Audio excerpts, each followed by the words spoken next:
You are about to witness history in the making.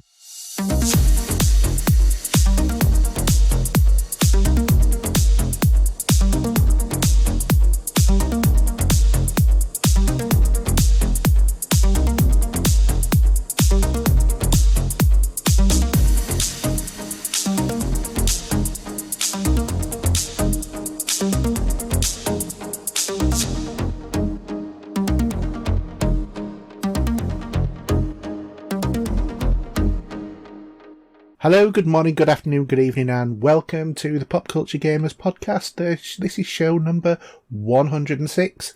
My name's Hayden, and I would like to say I'm here as always with Steve, but unfortunately Steve's a little bit under the weather at the moment, so it's just me. And seeing as we didn't have a show last week, I thought I'd just do a quick one here, give you a latest on the updates of the latest news and all that sort of stuff, and then we'll be back to full strength hopefully next week.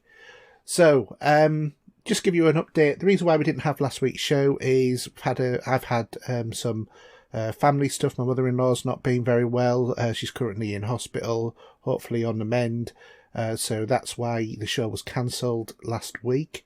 My wife's been staying with her during the week last week, before she went into hospital, but she took a turn for the worst on Thursday, but hopefully she's getting better now.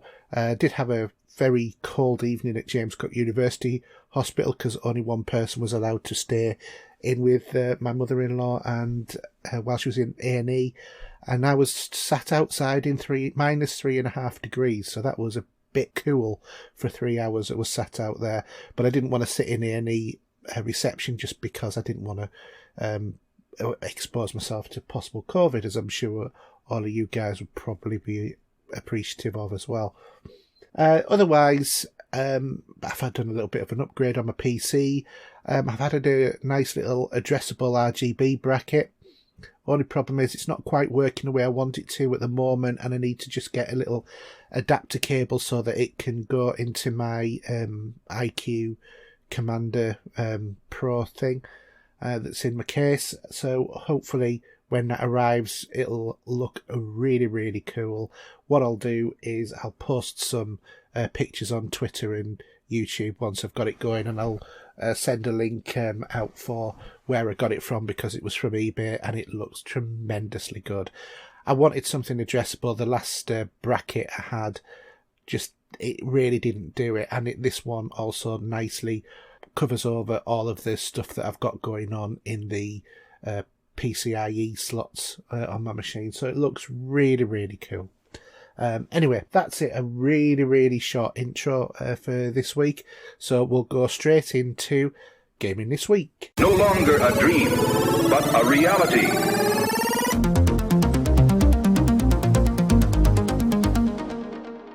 Right, so Gaming This Week, and some big news. CD Projekt Red has been hacked. So CD Projekt Red has been the victim of a targeted cyber attack in which the hackers claim to have stolen internal documents and source code for Cyberpunk 2077, The Witcher and other games. The company announced this on Twitter, saying that its internal systems had been compromised and that the hackers had left a ransom note, which they also put on for you to see as well.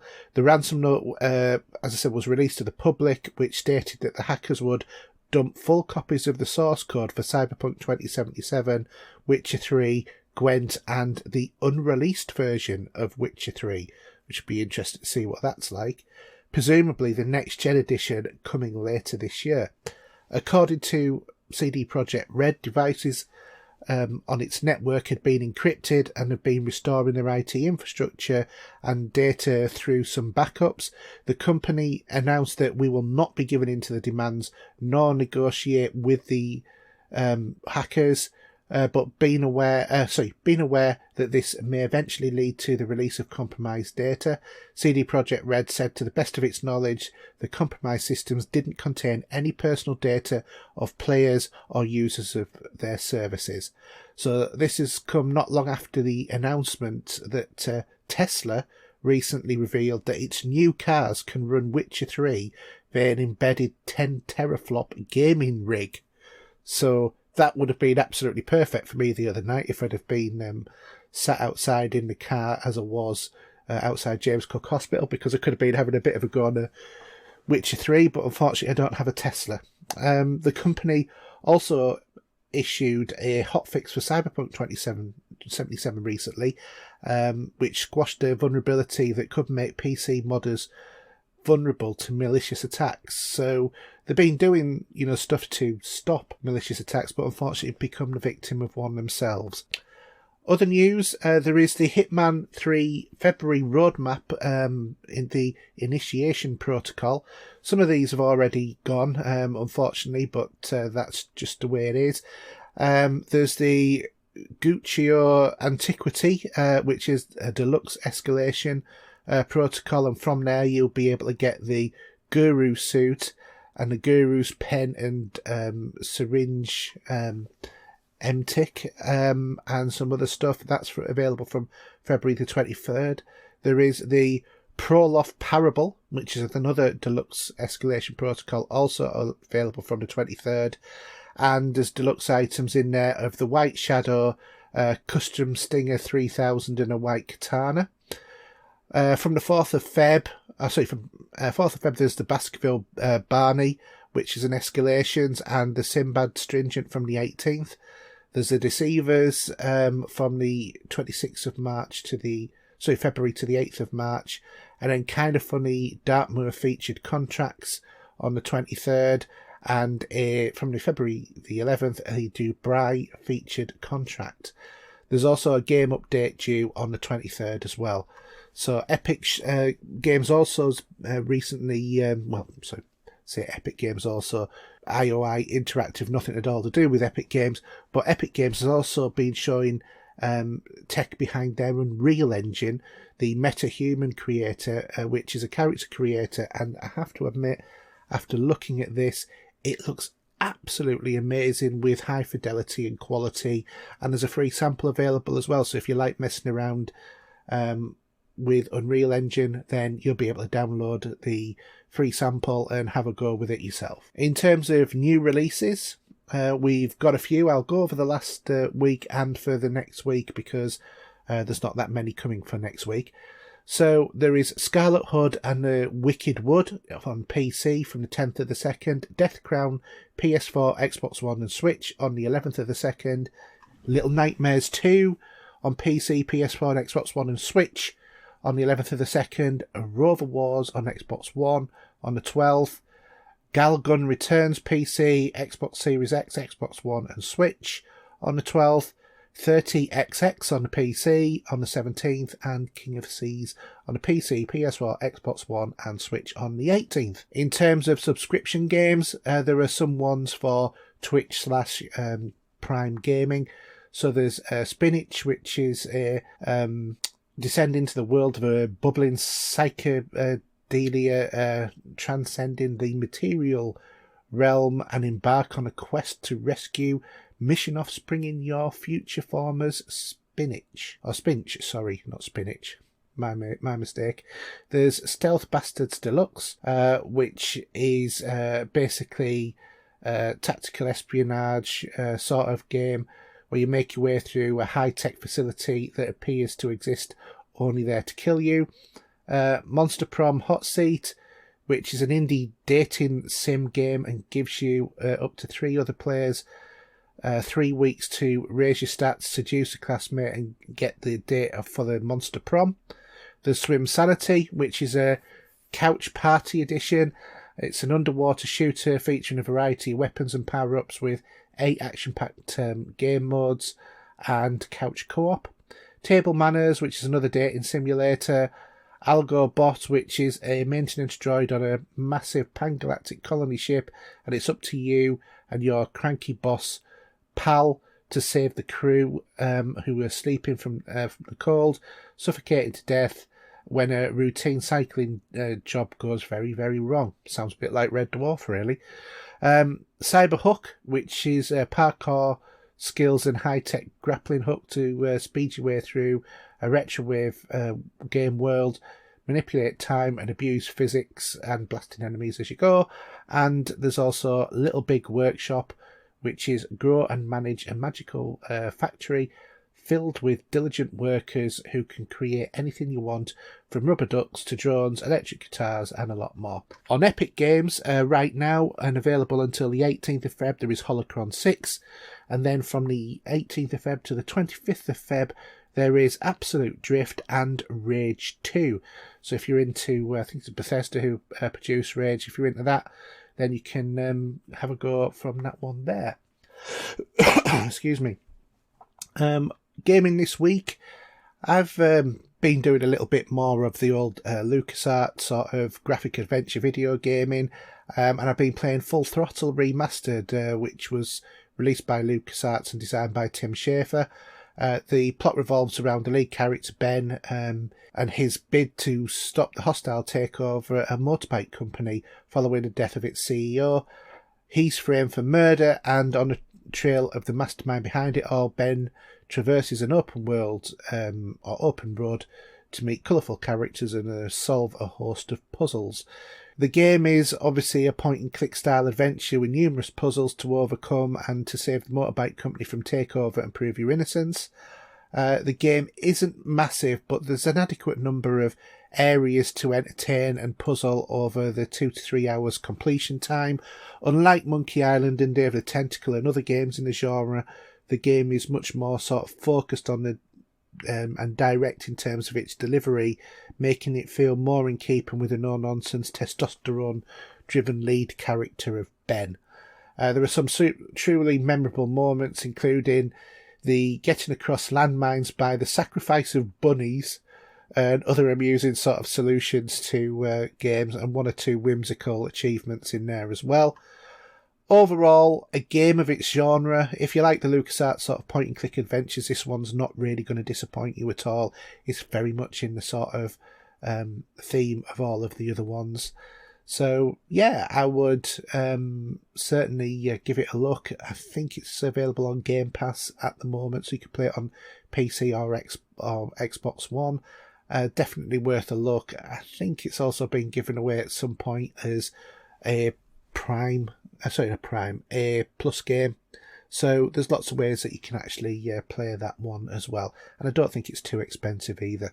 The other big one, which I would have liked a bit more of a conversation about, but unfortunately with Steve not being here and us being able to get the rhetoric, I'm just going to give you a basic upshot of this. And that is Little Nightmares 2, the big release. So I was a great fan of Little Nightmares 1. I completed it on, I think, 3 different platforms, and really, really enjoyed the sort of like style and delivery of the game. It's quite dark and sinister throughout the game, very spooky, very atmospheric. This one is like Little Nightmares 1, but on steroids. There are now 2 characters. There are some really, really, truly touching moments in the game, and a lot of the game is really as creepy as hell, especially when you're going like through the library and the librarian's extending neck and how far that can actually go. Takes you back to similar levels such as the cook in the first Little Nightmares game. A really, really great game to play. I would certainly recommend it to anybody who wanted to play the game. It is absolutely superb. If you like the first one, there is nothing in this game that you will not like in this one. It's the same but better. The puzzles are really, some of them are really very clever, some of them very obvious, but there's never that many times where you're just stuck in an area and feel this I can't get out of this. I'm absolutely stuck. There are 1 or 2 areas, and a lot of the time it does tend to be where, or at least for me, where I've tried to do something and it hasn't worked, and maybe I've just not quite done it properly, like, for example, not had the grab button held down to, grab hold of a ledge or something like that, just thinking momentarily it was going to do it automatically, and it doesn't. So, most of the puzzles, they're relatively obvious, but not always. There are collectibles. You can collect hats, and you can collect these sort of weird, ghostly sort of characters as well. Well worth a look. I've been Twitch streaming it from the start, so anybody who wants to have a look, you can see the, I think, 3 hours of gameplay I've done on there. I think if I'm pretty much in line with everybody else, I'm probably 2/3 of the way through the game. I think it's about 4 or 5 hour completion time. Obviously, that's not to say that you've, it's going to take you that long, or that, it might take you longer to get through the game. It depends upon how easily that you solve the puzzles. But atmospherically, musically, this game is really, really enthralling. It has that sort of music that does sort of put that tingle and raise the hairs on the back of your neck. And it's just so atmospheric. It's absolutely fantastic. Definitely want to play with the lights off as well, I would say. Really, really well worth a look. Like I said, we'll talk about it more probably next week when Steve's back. But if you really want to see what it's like, I'm sure that you've probably already seen it. But if you look on Amazon Prime Gaming, you'll be able to see my couple of streams on that as well. Okay, so that's it for gaming this week. We'll move on to movies, TV and streaming. No longer a dream, but a reality.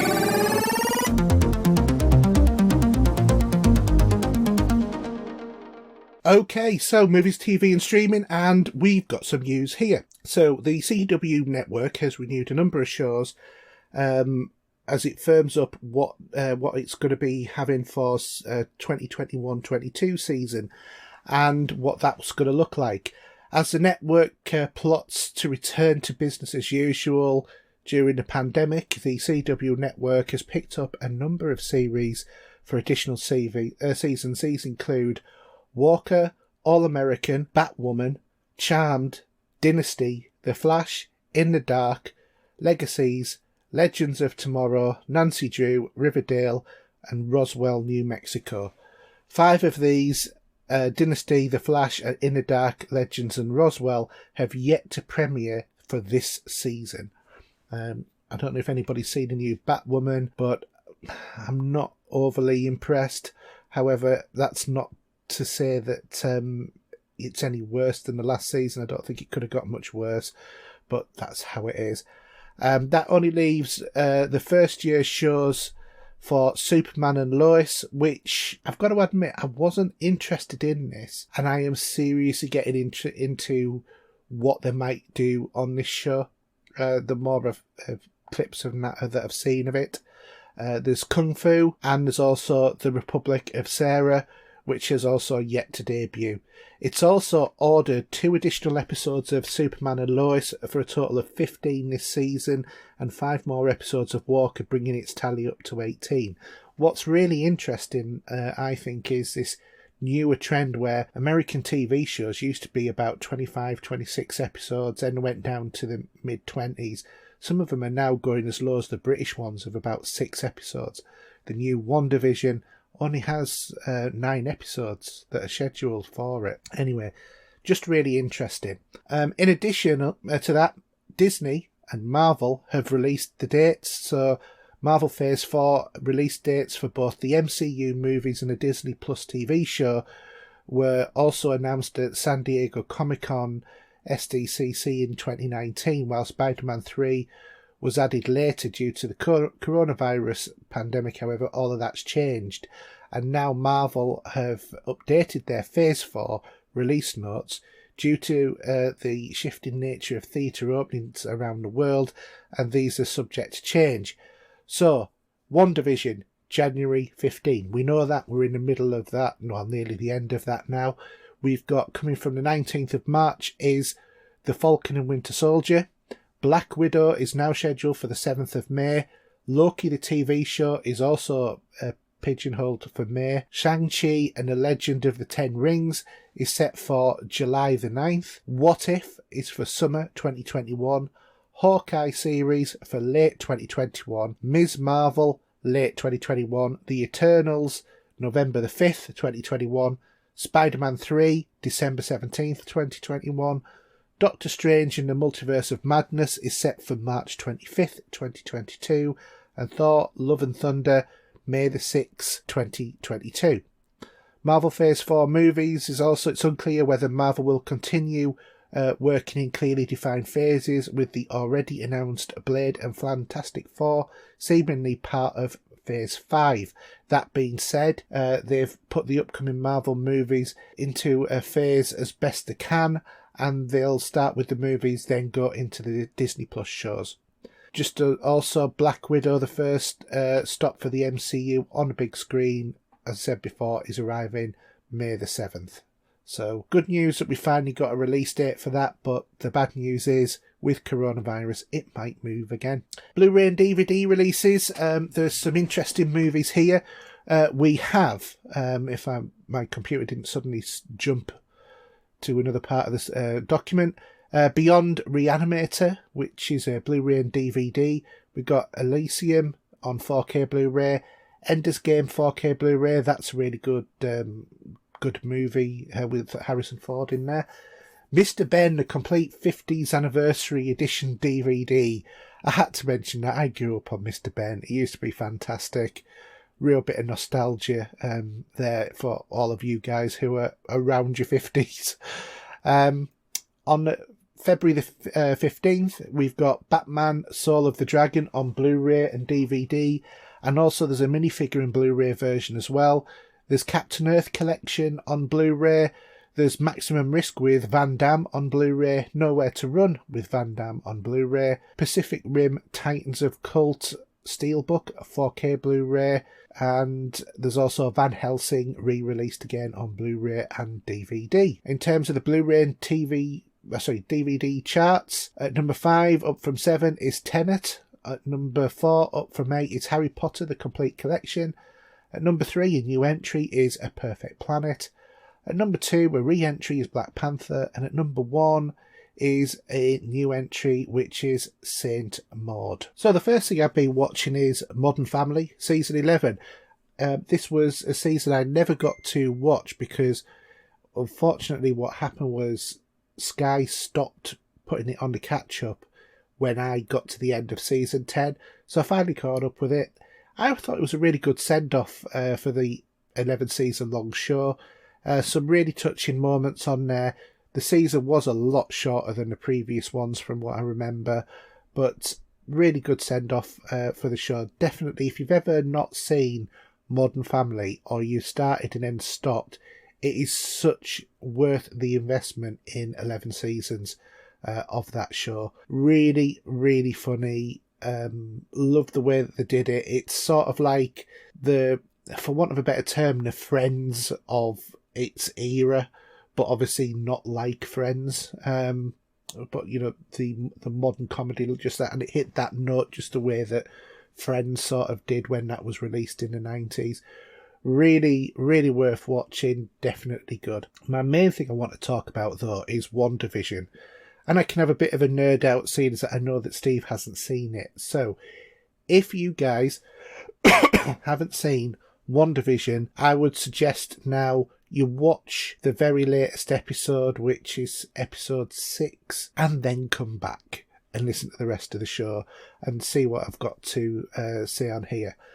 So, this is your last warning. Spoiler alert. Boop, boop. Okay, so we're in spoiler alert territory now. So, almost impossible to say anything about this episode without spoiling the show.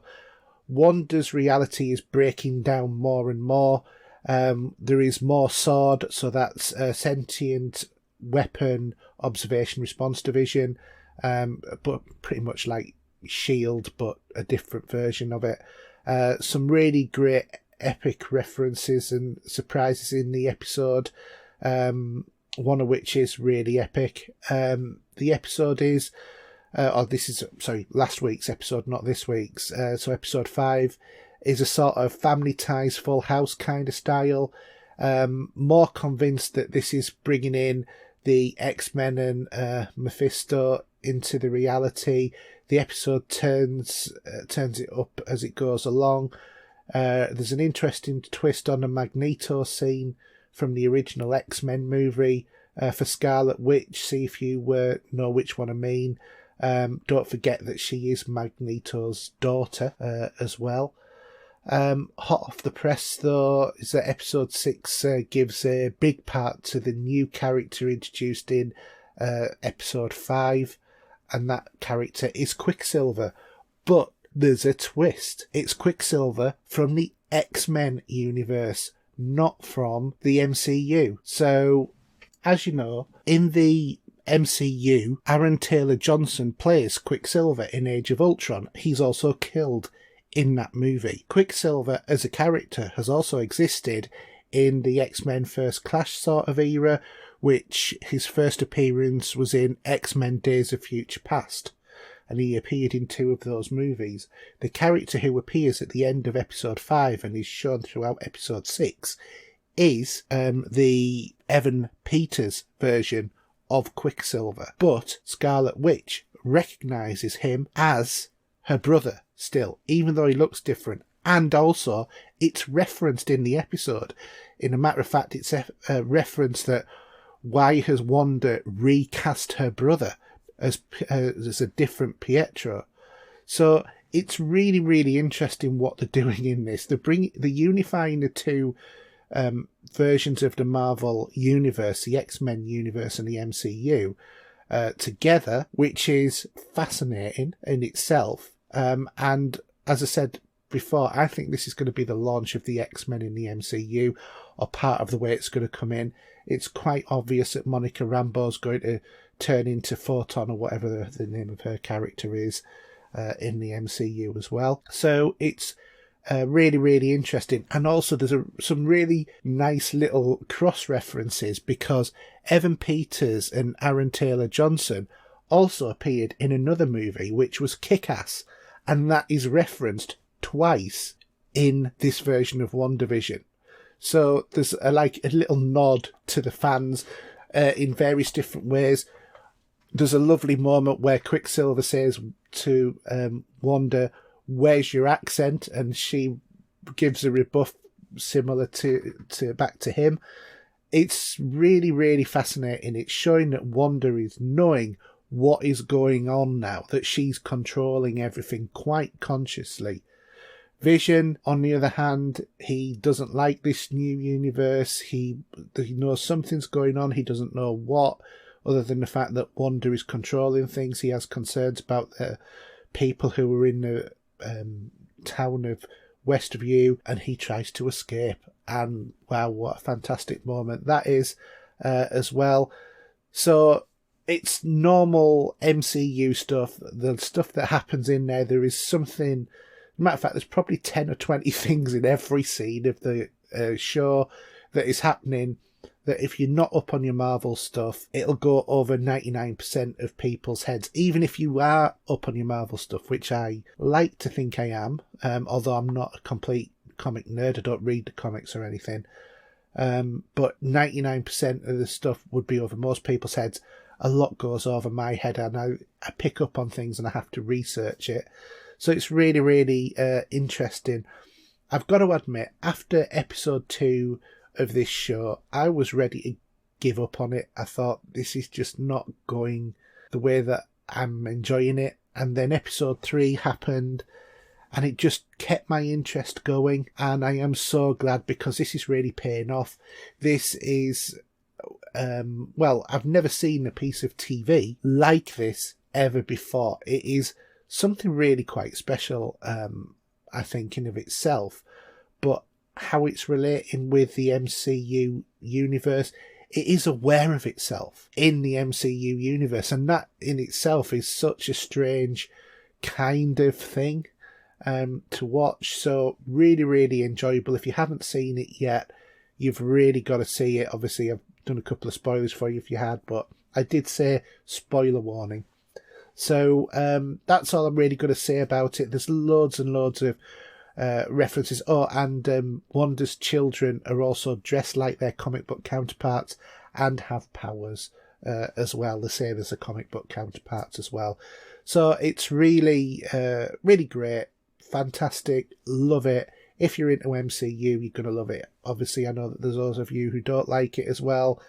Your loss, that's all I can say. But it's a great piece of TV. So that's it for this section. Let's go on to our listener questions. John, what's happening to us?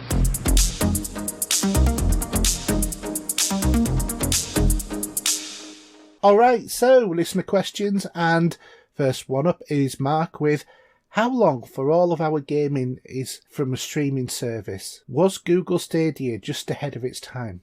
Oh, sorry, I think you're saying, how long is it before all of our gaming is from a streaming service, and is Google Stadia ahead of its time?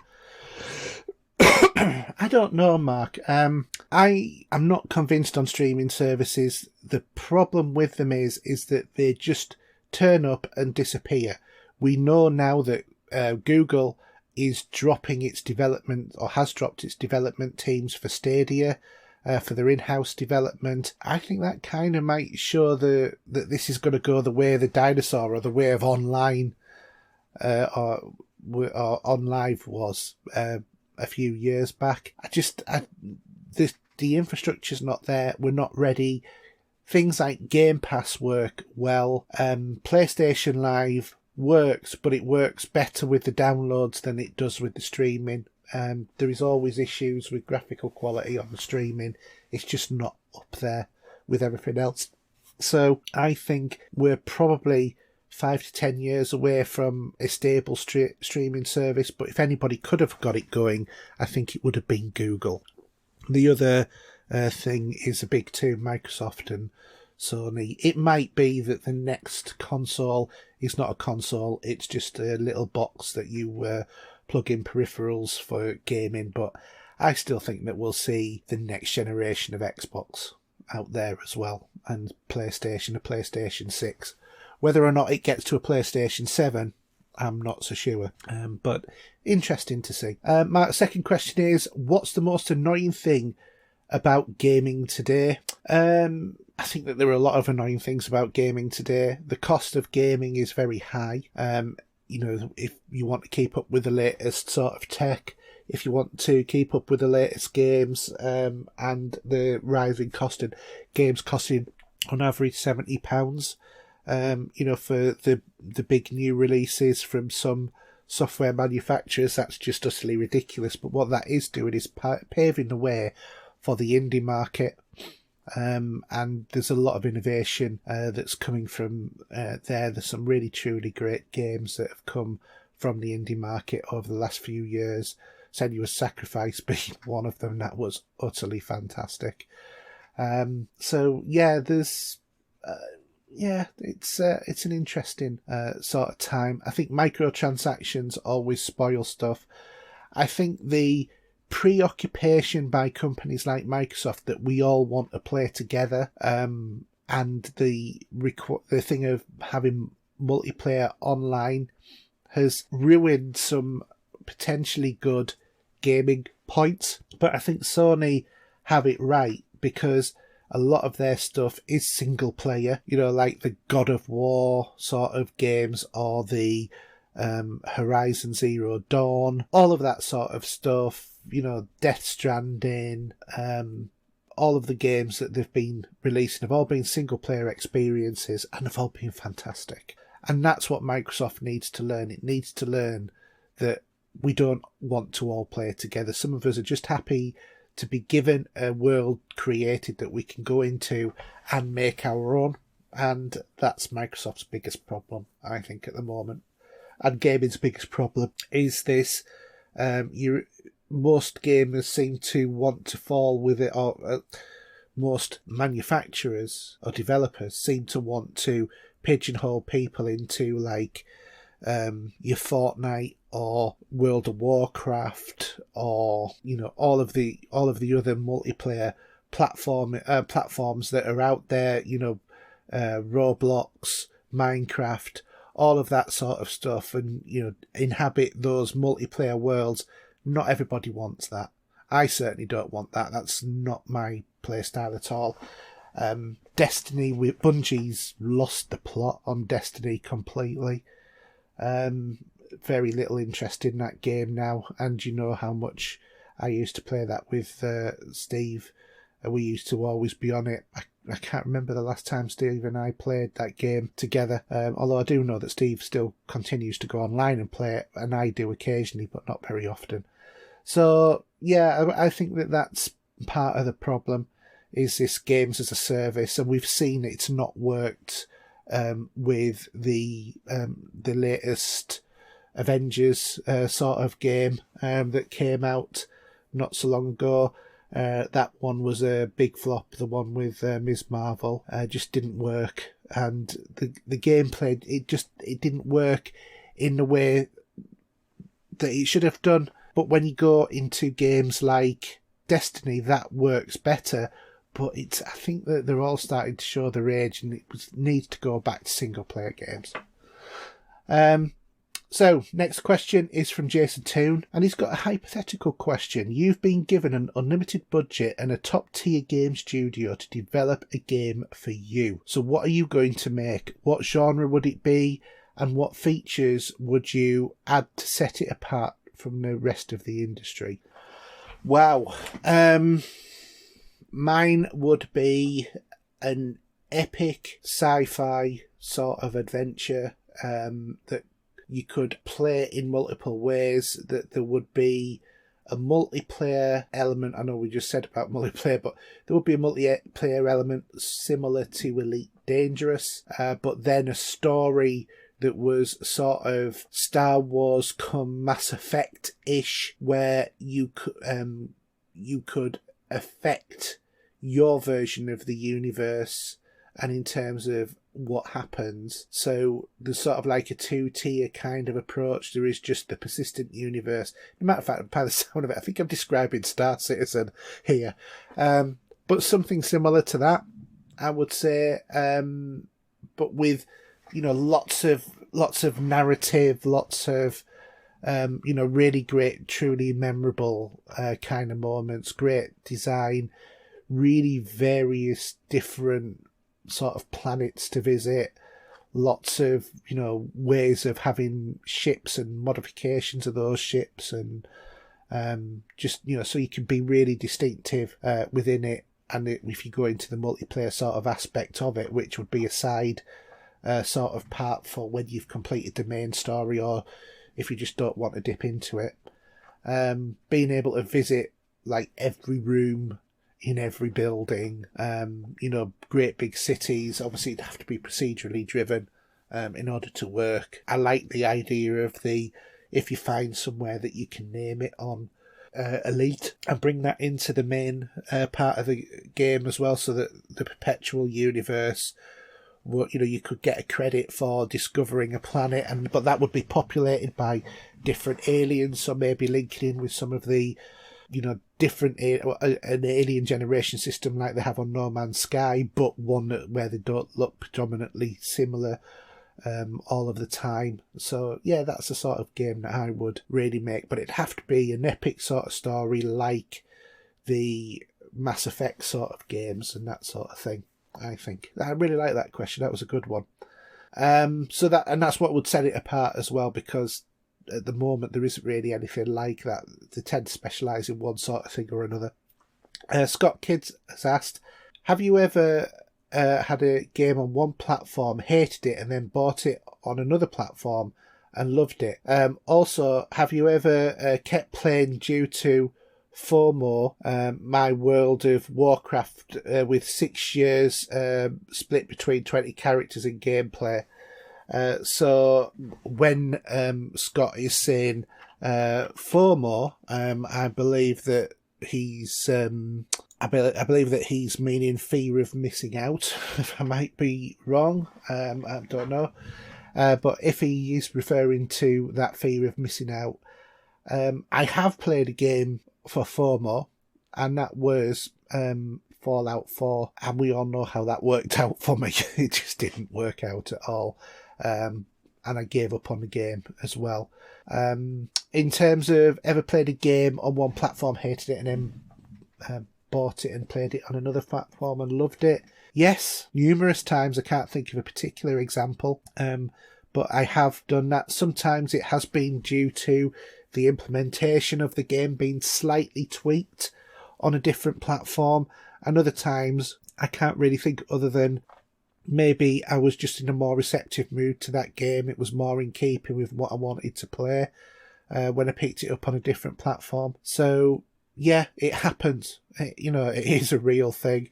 And it's one of those things of a great advantage of having more than one platform, and also a disadvantage as well. So Paul Wilson says, if you purchased a postage delivery simulator game, would you pick a male character?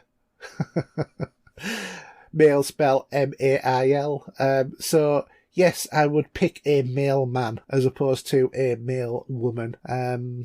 Yeah, so I always pick male characters as in the gender, and I would pick a gender maleman or male person, whatever you want to call it. Justin Lee has asked, while my gaming has transitioned mainly over to PC from Xbox console, I'd really like a PS5 digital when they're finally back in stock, purely for the upcoming PlayStation exclusives. Do you think Sony will restrict supply of the cheaper discless version? No, I don't think it's in their particular interests to do that. No, I don't. I think that part of the problem is coronavirus and the current climate of availability of stuff. Everything's raising in cost because of coronavirus as well. But I think that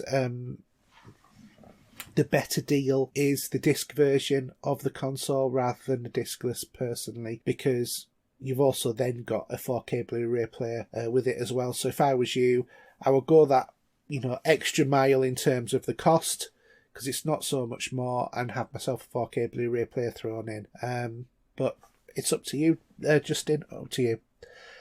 Lee Doty's asked, what's your biggest peeve about the next-gen consoles? Annoying UI, lack of storage space, etc. My biggest peeve with the PlayStation is the fact that they haven't enabled the ability to add more storage, particularly the NVMe second drive. That is really, really annoying, because they've got everything there. It just needs to be a bit of coding that they need to do. That shouldn't be happening. That should have been enabled right from the start. We should know what drives we can use on that, all of that sort of stuff. Other than that, I think the PlayStation experience is fine apart from storage ability. On the Xbox side, I have more concerns about that. I do not like the fact that the UI is the same as the Xbox One, because it just makes it feel like it's an Xbox One with a new graphics card in. And it's a lot of money. I know that graphics cards on PCs are, can be well in excess of an Xbox Series X, but I just don't like it. I just don't like the old operating system being on a new console. Also, there's a lot of things in the new operating system I don't like. I'm an achievement hunter, you all know that. I broke 400,000 gamer score today as well. Thought I'd throw that one in. But what I don't like is the fact that, despite the fact that Microsoft introduced achievements, they're not supporting it as well as they did in the last gen. So in the last gen, you could go into the store, you could then go into the game hub and look at the achievement list if you wanted to, which as an achievement hunter you would do. You don't have that ability under the new consoles, and I absolutely hate that, because I have to go and look at another platform to be able to find out about the game. So if I want to buy a game and I want to check out the achievements first, I have to go into like Xbox True Achievements and look at the achievements from there, rather than in the app, or rather not in the app, but on the console, and just bring it up that way. It's utterly, utterly ridiculous. Really, Microsoft, pull your finger out. What the heck have you done? So that's another really, really big peeve I have about the Xbox operating system. And obviously the lack of storage as well. And also and this goes for both consoles, I'm going to say this, it's the high cost of the NVMe drives. The Microsoft cartridge sort of version for an extra terabyte, 120 quid. Get real. Seriously, that is just utterly ridiculous. But also, why can't we have the ability to have a choice so that we can say we're prepared to put up with longer load times and use a hard drive? Why is that so difficult for Microsoft to be able to implement?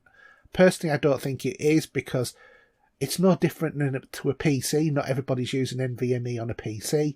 Some people will use SSD, some people will use hard drives for storing the games. All of my games are stored on a hard drive. You know, they're stored on a Barracuda hard drive. It's quite fast. You know, it loads well, but it's not to the same standard as an NVMe. But I don't have a problem with waiting a few moments for a game to load. And I don't know what the big issue is. Yes, it's nice when it's all there and it's straight away. And that in Mass Effect, we're not going to have the elevators. But also, I don't really care. So, those are the things I've got against the current gen, really. Craig Cole has asked a question. This is the last one for this week. So, you can only pick one for a remake. Which one? V, Fall Guy, or the Tripods? Okay, so these are three great ones to pick. The Tripods was a good BBC TV show. I don't think that they actually did all of the books. I think they did the White Mountains, and I can't remember what the other ones were, but they didn't do all of them. I'm not really that bothered about a remake of the Tripods, even though I used to love reading the books. The Fall Guy is always Lee Majors. The Fall Guy's fine. Just leave it alone. Doesn't need to be remade. Excuse me. And the last one is V.